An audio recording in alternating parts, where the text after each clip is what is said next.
Hey, my name is Chad.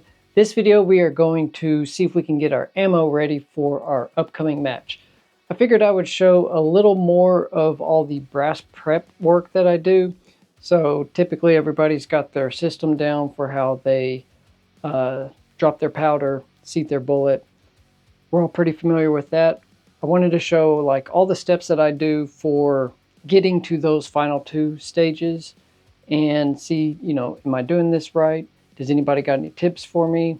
My thinking through this is I try to do things as both quickly and accurately as I can while still getting good results. So if you can do something really fast but you get bad results, to me that's not worth the time savings. So I have very limited time. Like as of right now, it's 10 o'clock at night on Monday and my work week starts tomorrow morning. I need to get dinner and get to sleep here in the next hour and a half to 2 hours. So we're just going to start on kind of my first step, and then we'll pick this up throughout the week as I get back in here to do a little more work each night. But each night that I come in and try to get like one step done, I want to do it as quickly and precisely as I can so that at the end of it, I know that all my ammo is in really good shape, and any misses that I have at a match is either because I got a bad position built or I read the wind wrong and had bad data, which is entirely the more likely culprit. So I do have my, what I'm calling it, my batch 2. I got most all those fired through. I do need to run them through the same process, so I'm going to be doing this kind of double, but I'm keeping them separate because there is slight variance in this other batch of 6 Creedmoor brass. But something that I noticed after the first few firings with this alpha brass, the necks were not moving. They were opening up to release the bullet, but they weren't stretching forward into the chamber more. So as I'm fire forming these, I'm noticing that about the third firing, they're starting to stretch, so then push back with sizing die. Like I do everything the same steps. It's just weird. I think they have a harder compound, and maybe that's why they last quite a bit longer than other brands. But getting it through the first few firings seems to loosen them up, and they start behaving more normally. So I need to get some more fire, or I need to get those fired through a few more times. I want to see if once they hit 3 or 4 firings, do they start behaving more like the other batch, or are they going to have a consistent 5 to 10 feet per second faster than this other batch? I don't know, but it's close enough that it messes with my head seeing different numbers. So okay, so this here is my my Lee APP, and I've got it set up with this 6-tube system here. I've got just the quick feed mouse, and I've got a couple other little improvements here that let me just run through a little bit faster. What I typically like to do first step before anything else is I remove the primers. That lets me kind of know when I go to anneal that there's no chance of anything accidentally being in there and going boom. And it also, gets them opened up so that when I run them through to clean them, everything is all nice and pretty. So for some reason, I just don't like the idea of sizing and removing the primers at the same time. It's totally just something in my head, but that's how I started doing it, so that's how I keep doing it. So for this, you just run the lever.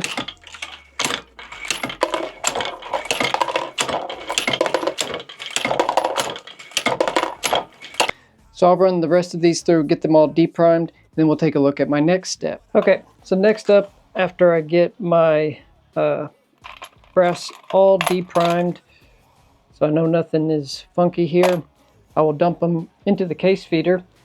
And then what I'm doing, I'm using these Lee little tubs, and they're actually pretty handy. They hold a good amount of even full-size rifle brass, but I will keep them marked so I know what stage they're in. So this batch 1, and these have been fired. I've got another one labeled batch 1 annealed, and then after I size and mandrel and clean them, then they get their own separate little bucket. So just dump them in. Since I already know everything is preset here, I can run through and tell the machine that I want to use the last and code 143. That matches the data that I got from Alpha on this brass. And then I'm just going to hit start. And while this gets going, I'm going to deprime my batch number 2 and be able to do 2 things at once, which is one of the main reasons that I went with this whole system, is to be able to multitask, do something else while everything gets annealed. I don't have to sit here and watch it the whole time. So now I'm going to take lot number 2 and get to work on it.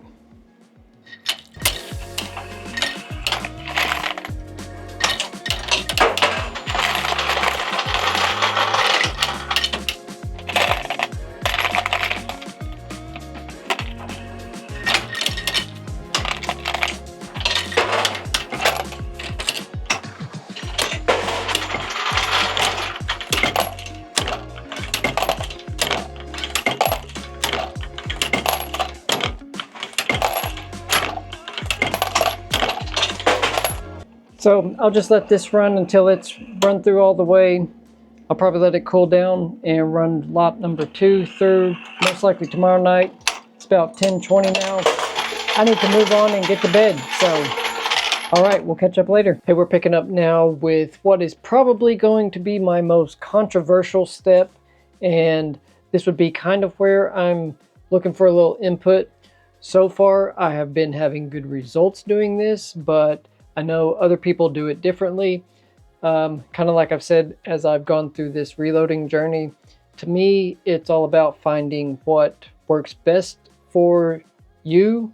So what I'm doing works good for me, might not work the best for everybody else, but for me, I'm looking for speed and accuracy. So I want to be able to get through the processes quickly and have really good results when I get to the end of it and have my loaded ammo. So I got everything annealed. I've got my separated lot number 1s and my lot number 2s. So all of these have all been annealed. I am keeping them separate for now. Next step is going to be sizing. And I will admit that at this point, I have not cleaned my cases. So I'll show you a closer look, but there's some black marks on these. Some of these I like to make notes on the case, and like this one I know I need to trim. And I think what I'm going to do is I'm just going to run everything through the trimmer this time, which I have found works best after sizing. To me, my cases are pretty clean. When I pick them up out of the dirt, if there is anything on them, I wipe them off before I put them away. So they're mostly cleaned off of any big stuff like sand or anything before I even start any of my processes. So the only thing that might be on here is a little bit of carbon around the nicks. Now the next upgrade is I did listen to everybody the last time, and I got an actual case lube pad. So this has actually been really good for me to apply just a very small amount, and it makes a lot of sense to me. So I'm just going to put some of my Alpha case lube sprayed on here, and then what I'll do is fill up about 50 at a time on a block that I use for lubing only. So this is kind of a nasty loading block at this point, but I use it only for lube. If I get like mess on it, then no big deal. It's not used in any other step, keeps it separated, and I use my good clean blocks for seating primers, dropping powder, and seating bullets. So here we go, I've got my pad, and like I said, I'm just going to drop a few spritz on here. I know I'm going to be doing quite a few cases over the next few days, so I don't mind getting this a little bit heavy. What I will do is go ahead and prep a paper towel if I need to wipe any excess off. And I don't know if this is the proper way to do it, but this is just what I've been doing. So what I do is work into the pad. I try to keep it mostly in the same area.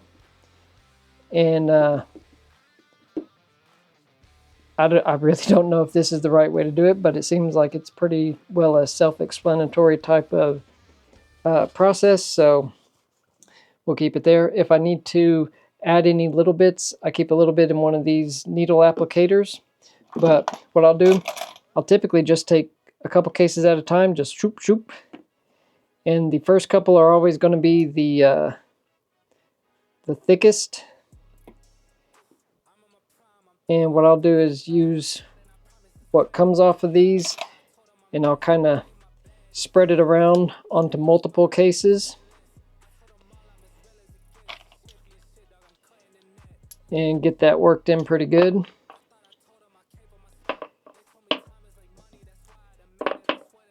And like I said, one thing that I have learned is that there is such a thing as too much lube, especially this Alpha Lube. It is really, really good. So to me, it just doesn't need a whole lot on the cases. And like I was showing the first couple times I used it, I did reach a point where I used too much. So to me, this is my least favorite step, honestly, just because it takes the most time and I can't really do anything else at the same time. So if there was like, man, that would be a really good idea for somebody to come up with a gadget that I know I would buy just for saving myself this step. There was some way to make like the amp mate, where there was an automatic, maybe like a roller that lube could apply to as cases fall down. There's a spinning roller and a spinning wheel that would like catch the case, and you have a roller about the size of the case, and it rolls around it and applies the lube and then drops it down. Man, I would totally buy something like that because I do not like this step. But once you get a little bit of the excess lube, I kind of oversprayed it here. I'll start, doubling and roll a couple through at a time. Okay, so now I've got this first batch all lubed up, and what I'll do is I'll just run 50 through the sizing die, and then I will switch over and put the mandrel die in, run those 50 through the mandrel, and then I'll actually drop them directly into my rice so that I can clean them off.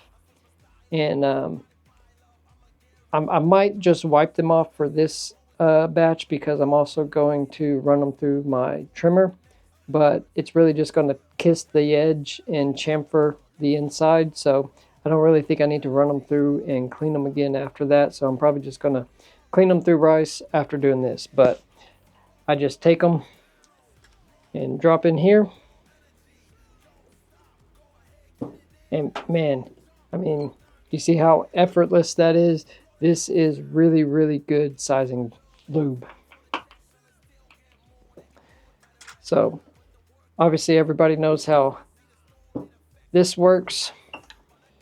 So what I'm going to do, typically I'll just run through all 50, but I'll take that out, switch over to the mandrel that I got from Area419, lock that in, and then I'll run them through. Now this is where it gets hard because I actually run it dry in the necks, which he says is fine. Area419 said they recommend using like a one shot on the inside of the case necks just to give a little lubricity when running it with their mandrel.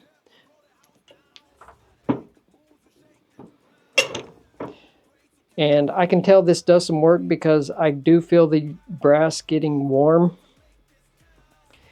But here's that one I just sized.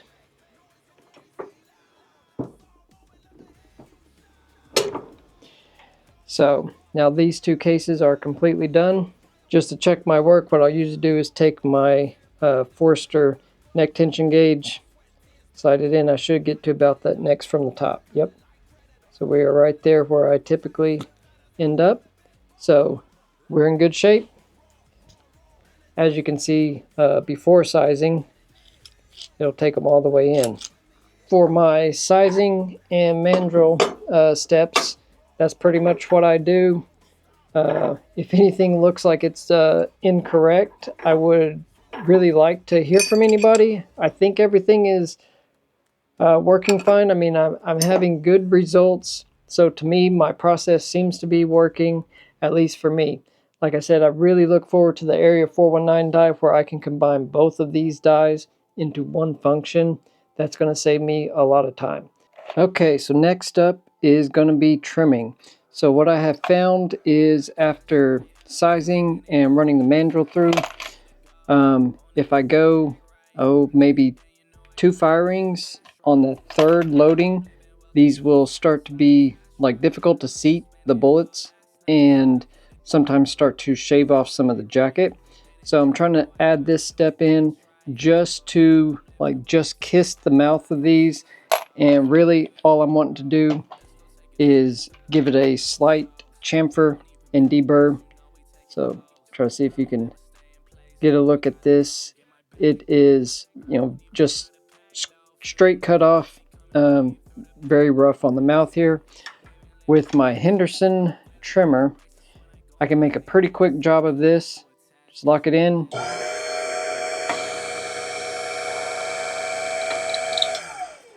I've got a hard stop there, and you may be able to see the shine, but all I'm doing is chamfering the outside, or deburring the outside, chamfering the inside, and just making it nice and uniform. So this is my number 2 lot. I'm going to go ahead and get all of them ready to go as well, just because I want to get them all on the same even playing field.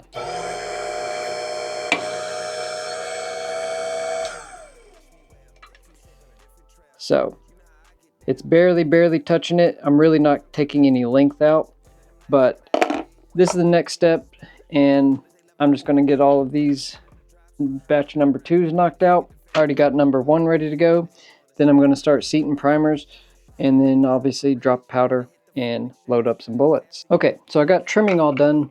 Next step is really going to show the reason that I got this automatic primer tube filler contraption.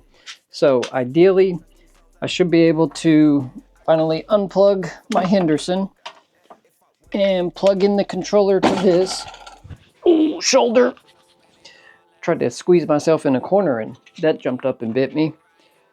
So I'm just going to take a full sleeve of 100,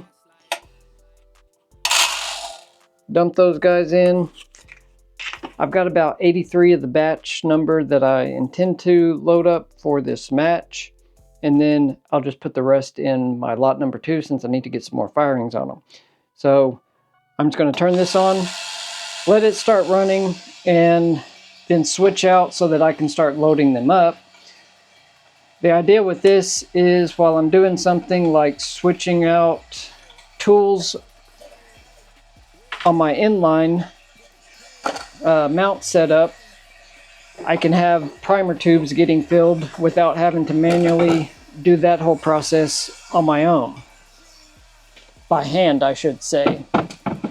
Oh, so drop that in its little location. Get my competition primer seater. Get it locked in. And we're pretty well off to the races. So primer tube's full, got everything set up here. So one thing I've noticed that I've kind of gotten the habit of doing is as I come up, I'll seat. And like I've shown before on this, doesn't matter how hard you pull on this handle, it stops by a hard stop inside here. So I can put all the force I can on here. It's only going to the set position, but I like to give it a little wiggle right there and make sure it settles real nice and smooth. That tells me that it's, primers are not sitting out proud. Run that.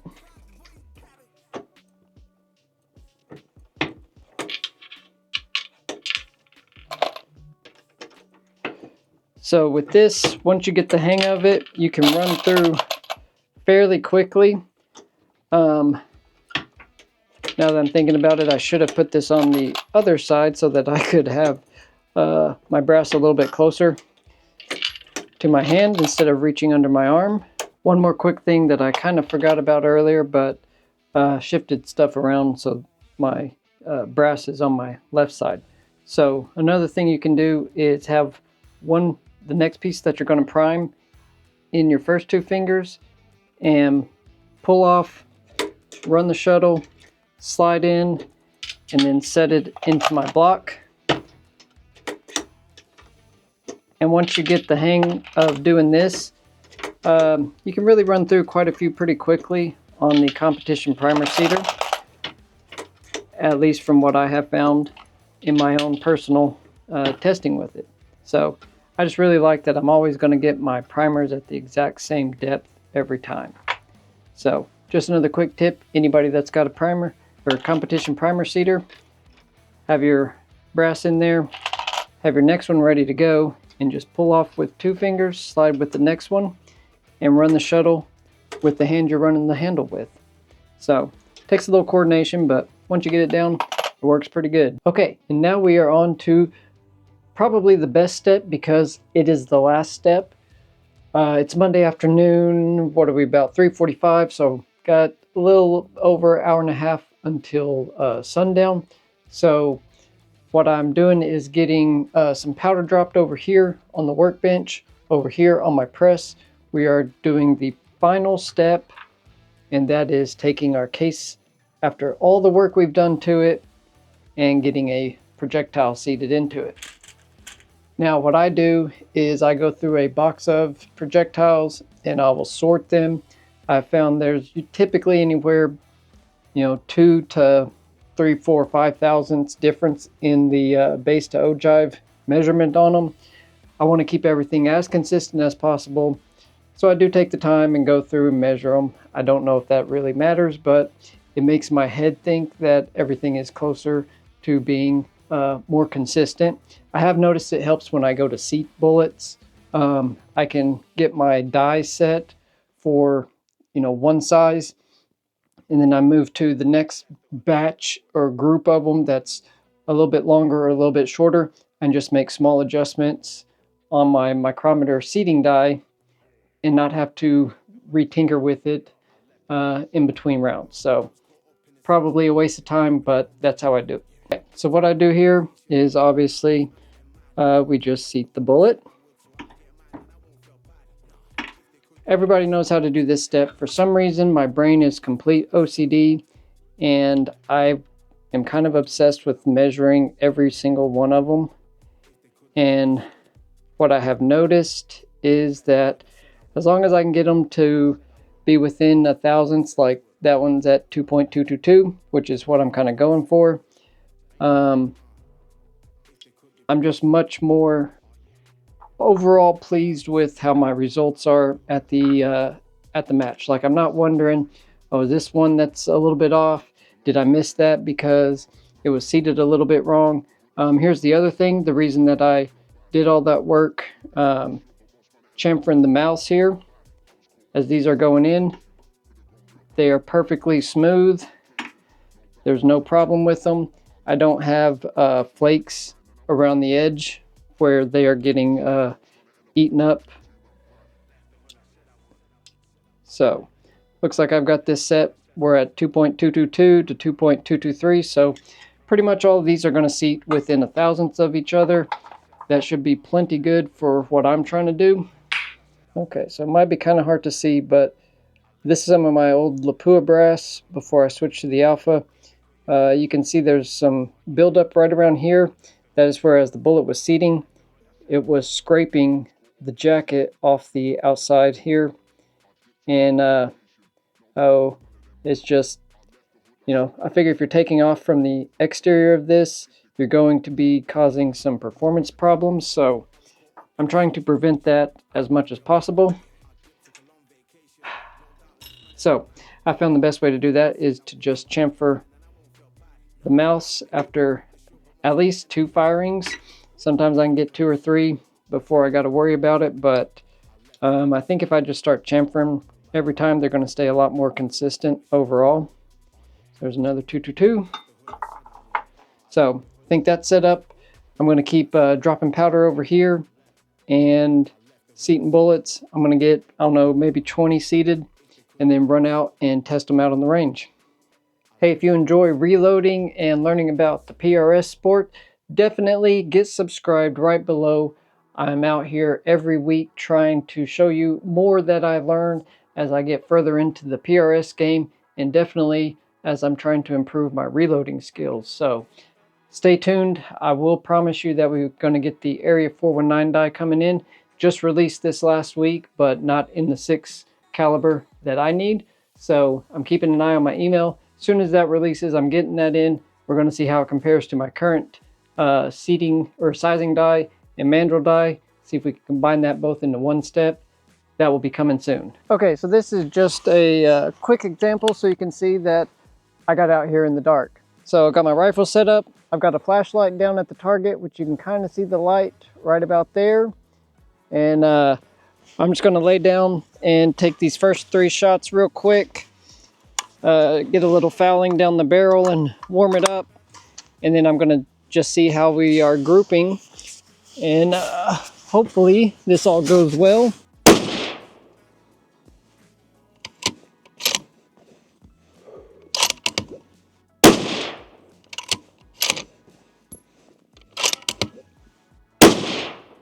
Okay, so yeah, it's dark. I'm going to finish this. I think I got to make a slight scope adjustment. Okay, we're back from the farm. It was quite cold and the darkness rather snuck up on me.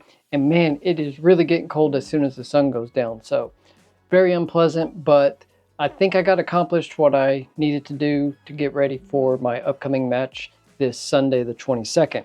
So one thing I wanted to mention, I did pick up quite a few of these MDT. They're like metal bottom or metal top, feed lip area, and poly base magazines. They were on their Black Friday sale. It kind of seemed to me like they were being discontinued, so I picked up 5 more. That'll put me at 7 of these total. I really like them. I don't know why they would stop making them, but I don't know, maybe there's a Gen 2 coming. Just wanted to say, I got a bunch of these. So I'm kind of debating, should I just go ahead and load up like 5 or 6 rounds worth of mags directly into magazines, so I've got them ready to go for the match, and just pull them out as I move to, you know, one stage to another, or just leave all my rounds loaded in my ammo novel and load up for each stage as needed. I'm thinking for these colder matches, it might be good for me to get at least 3 or 4 of these loaded up. That way I don't have to mess with fighting rounds into a magazine while my fingers are freezing off. I don't know. Let me know what you think down in the comments, of course. Okay, so I got about 20 or so rounds loaded up. Took them down to my place.